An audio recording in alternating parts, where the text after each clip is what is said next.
বন্ধুরা, বেকারি স্টাইলে জিরা বিস্কুট যে এত সুন্দর টেস্টি হয়, না তৈরি করলে বিশ্বাসই করতে পারবেন না। সম্পূর্ণ তেল ছাড়া বিস্কুট খুব কম সময়ের মধ্যে ঘরেই তৈরি করে নিতে পারবেন। আসুন আমি কিভাবে তৈরি করি, দেখতে থাকুন পুরো ভিডিওটা। আসসালামু আলাইকুম বন্ধুরা, লাইলা কিচেন টুয়েলে আপনাদের সবাইকে স্বাগতম। বন্ধুরা, কেমন আছেন? আশা করছি আল্লাহর সম্মতে সবাই ভালো আছেন। আলহামদুলিল্লাহ, আমিও ভালো আছি। আজকে আরও একটা ভিডিও নিয়ে আপনাদের সঙ্গে শেয়ার করতে আসলাম। প্লিজ একটা লাইক দিয়ে পুরো ভিডিওটা দেখতে থাকুন। এখানে আমি তেল নিয়েছি, সাদা তেল হাফ কাপ সাদা তেলের মধ্যে হাফ কাপ চিনির গুঁড়ো দিয়ে দিলাম, দিয়ে ভালো করে মিশিয়ে নিব। চিনির গুঁড়োটা হাতে তেলের সাথে একেবারে চিনিটা দিলাম না, দুইবার করে দিলাম, দিয়ে ভালো করে মিশিয়ে নিব। চিনিটা অবশ্যই গুঁড়ো করে নিবেন। গোটা চিনি নিলেই সহজে হতে চায় না, অনেকক্ষণ ধরে ফেটতে হয়। আমার এই যে তেলটার সঙ্গে চিনিটা মিশানো হয়ে গেছে, এখানে আমি পরিমাণ মতো লবণ দিয়ে দিব। এখানে আমল দিয়ে দিলাম কয়েক চামচ,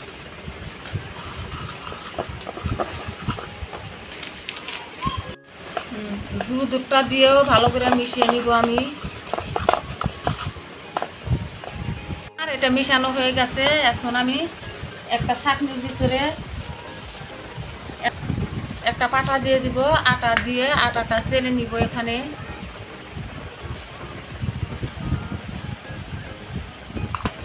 আমি আটাটা চালা হয়ে গেছে, হাফ চামচ বেকিং সোডা দিয়ে দিলাম,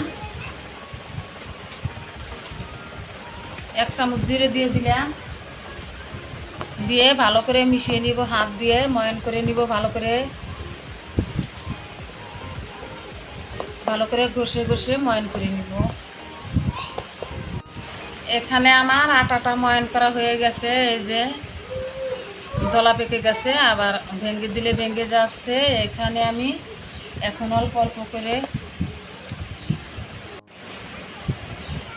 পানি দিয়ে মেখে নিব।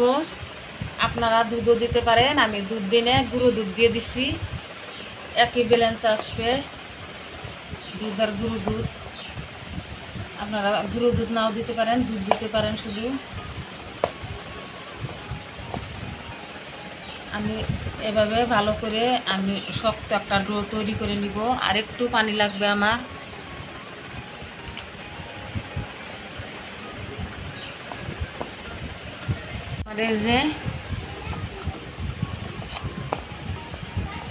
আমার এই যে ডোটা মাখা হয়ে গেছে, কয়েক মিনিট ধরে ভালো করে মেখে নিয়েছি। আমার কিন্তু পানি বেশি লাগে নাই, 4 চামচের 3 চামচ থেকে 4 চামচ পানি লাগছে, হাফ কাপ এরকম পানি লাগছে এখানে। এই যে আমার ডোটা তৈরি হয়ে গেছে, এখন 5 মিনিট রেস্টে রেখে দিব আমি। এখানে ফিরে আসলাম 5 মিনিট পর। আর একটু মাখিয়ে নেই 1 মিনিট।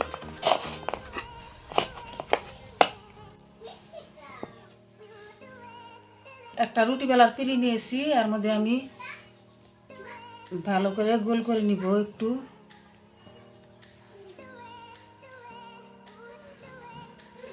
গোল করে নিয়ে এখানে আমি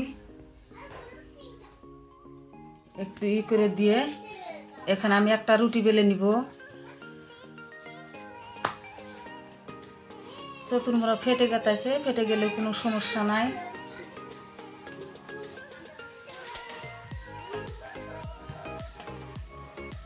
রুটিটা আর কি বেশি পাতলাও করব না, বেশি মোটাও করব না।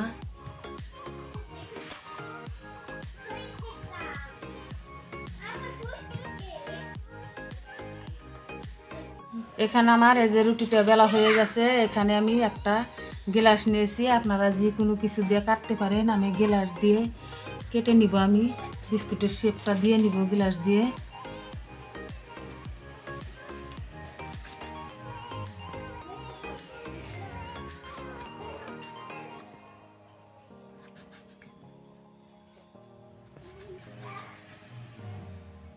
এই যে এখন আমি এই সাইডের অংশগুলা বের করে নিব।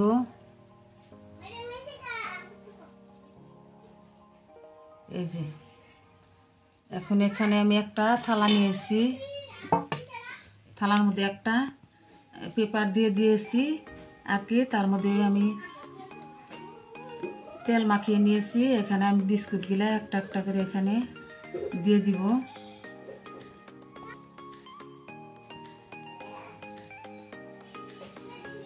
বন্ধুরা আমার বিস্কুটগুলো তৈরি করা হয়ে গেছে, এখন ভেজে নিব। এই যে এখানে কয়েকটা করে জিরা দিয়ে দিছি উপর দিয়ে, আর একটু এটা একটু ছোট হয়েছে, এটা লাস্টে কতটুকু বাঁচছিল ওইটা দিয়ে দিছি। এখানে আমি আগের থেকে 5 মিনিট গরম করে নিয়েছি আমি কড়াইটার মধ্যে একটা স্ট্যান্ড বসিয়ে দিয়েছি। এখানে আমি বিস্কুটের থালাটা দিয়ে দিলাম, দিয়ে 30 থেকে 35 মিনিট আমি মিডিয়াম টু লো আছে আমি জাল করে নিব। তারপরে ফিরে আসতেছি, আবার ফিরে আসলাম আমি 40 মিনিট পর।